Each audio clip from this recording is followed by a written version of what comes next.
the ambition of the owners when they first came in was to have an academy and make Salford a pathway for the best young local talent to come in at a younger level and grow into playing for the first team, so that we've got a team representing Salford made up of people who are from in and around Salford.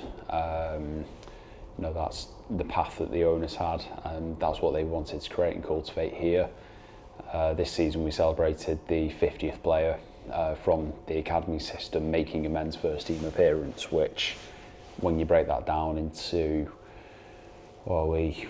7 or 8 years, 50 players, that's a pretty impressive achievement. It makes for academy and reserve players, but still there are opportunities nonetheless, and what they say is that we have got that commitment here. Obviously there've been very mixed stories, and it's a project we're working on at the moment actually, but some of the first cohort that we had, while they've not necessarily made it as professional footballers, they are still involved in the game, whether it be full-time employment, or even if they are playing at a part-time level, they're still playing football. But as people, they're equipped with skills, they've got good jobs, and they found their pathway. So it's great to hear those stories. Obviously the more high-profile ones that we've had, we've had the likes of Brandon Thomas-Asante, who's now regular in the Championship.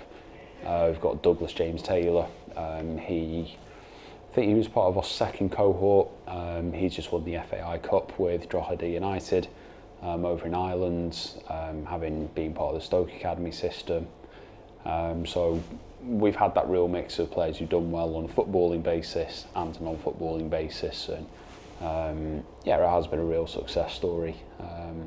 Again, the first season and the second season, the run that we had in the FA Youth Cup was exciting. We played some big teams, we won against some big teams, and they created some special memories for us. Again, the Football League provided another challenging opportunity for us, competing in the EFL's under-18s league compared to the open age regional leagues that they were competing in before. So that puts them up against like-for-like players, and the first season we were in that, we actually won the title, even though it was never awarded to us because of COVID.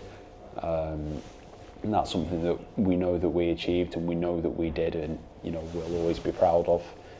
Obviously more recently the academy's expanded, so it's gone from being under 16s, 17s and 18s to it's now under 9s all the way through. So again, it's that offering a longer, larger pathway, which hopefully in 5-6 years time, we'll start to see the first players who we can say they've joined us as a 10-year-old, and as an 18-year-old they're now playing for, or they've now made an appearance for Salford City men's first team, which would just be absolutely brilliant.